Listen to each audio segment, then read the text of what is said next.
Magkano na nga ba ang latest estimated YouTube sahod ni Andrew Solas sa YouTube ngayong 2024? Well, sa video na ito ay yan ang ating pag-uusapan at aalamin. Si Andrew Solas ay isa sa mga sikat na fishing vlogger sa Coron, Palawan.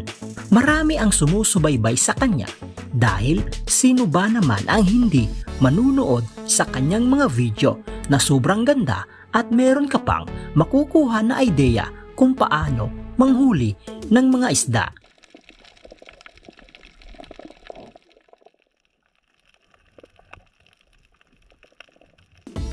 Si Idol Andrew Solas ngayon ay meron ng 396,000 subscribers sa kanyang YouTube channel at may total video views ito na umabot na ng 120,667,939 views sa kasalukuyan. So yun mga idol, gamit ang isang public website na Social Blade ay ating malalaman kung magkano na nga ba ang latest estimated sahod ni Andrew Solas sa YouTube ngayong 2024. Ang Social Blade nga pala mga idol ay isang public website na kung saan kahit sino ay pwedeng tumingin sa analytics at estimated earnings ng isang YouTuber or influencer. So yun mga idol, nandito na tayo sa Social Blade at ito ang Social Blade channel ni Andrew Solas kung saan pwede nating makita ang status ng kanyang YouTube channel at ang kanyang latest estimated YouTube sahod ngayong 2024. So yun mga idol, dito sa kanyang uploads ay nasa 309 na. Subscribers naman ay nasa 396,000 na. Video views naman ay nasa 120,667,939.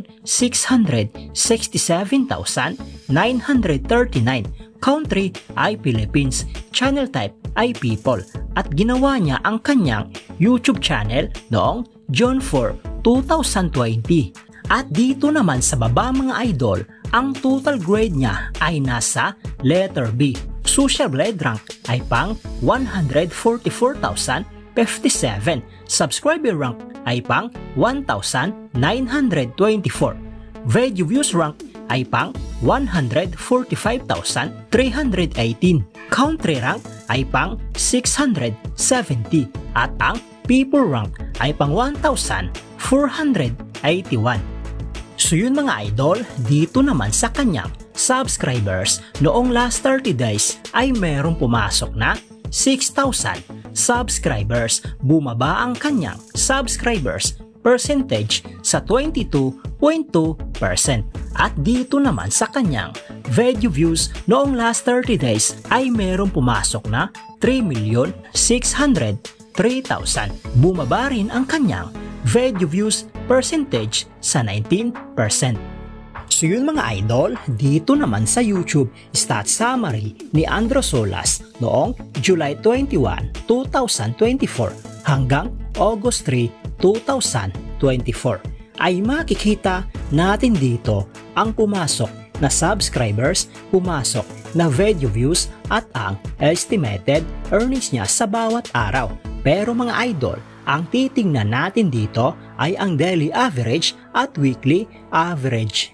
At disclaimer lang mga idol, ang impormasyon na binabahagi ko sa inyo ay isang estimated earnings lamang dahil ang website na ito ay nagbabase lamang sa views ng bawat video. So yun mga idol, umpisahan natin dito sa daily average. Dito sa kanyang subscribers sa loob ng isang araw ay merong pumasok na 200 subscribers at sa kanyang video views naman sa loob ng isang araw ay merong pumasok na 120,091 views. At dito naman sa kanyang estimated earnings sa loob ng isang araw simula dito sa lowest ay merong pumasok na $30 hanggang sa highest na umabot ng $480.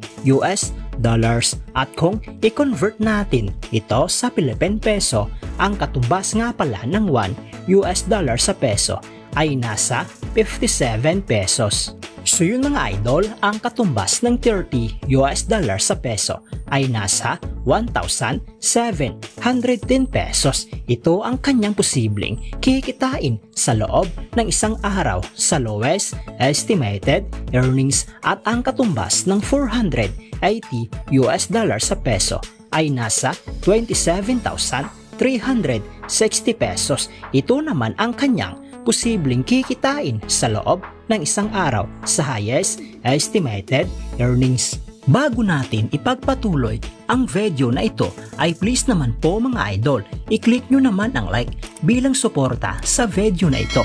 Maraming salamat mga idol. So yun mga idol, dito naman sa weekly average dito sa kanyang subscribers sa loob ng isang linggo ay mayroong pumasok na 1,000 plus subscribers, at sa kanyang video views naman sa loob ng isang linggo ay mayroong pumasok na 840,637, at dito naman sa kanyang estimated earnings sa loob ng isang linggo ay mayroong pumasok na $210 hanggang sa highest na umabot ng $3,400. At kung i-convert ito sa peso, ang katumbas ng $210 sa peso ay nasa 11,970 pesos. Ito ang kanyang posibleng kikitain sa loob ng isang linggo sa lowest estimated earnings, at ang katumbas ng $3,400 sa peso ay nasa 193,800 pesos. Ito naman ang kanyang posibleng kikitain sa loob ng isang linggo sa highest estimated earnings. So yun mga idol, dito naman sa monthly at yearly estimated earnings. At uulitin ko lang mga idol, ang impormasyon na binabahagi ko sa inyo ay isang estimated earnings lamang, dahil ang website na ito ay nagbabase lamang sa views ng bawat video. So yun mga idol, simulan natin dito sa monthly estimated earnings. Simula dito sa lowest ay mayroong pumasok na $901 hanggang sa highest na umabot ng $14,400.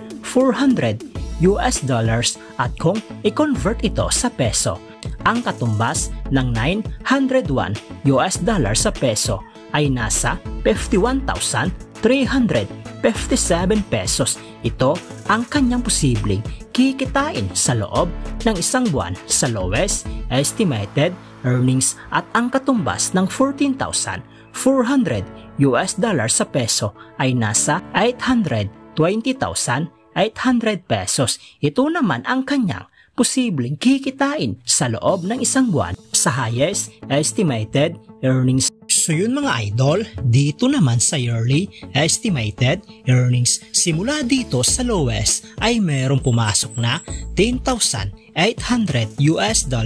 hanggang sa highest na umabot ng $172,900. At kung i-convert ito sa peso, ang katumbas ng $10,800 sa peso ay nasa 15,600 pesos. Ito ang kanyang posibleng total na kinita sa loob ng isang taon sa lowest estimated earnings, at ang katumbas ng $172,900 sa peso ay nasa 9,800,000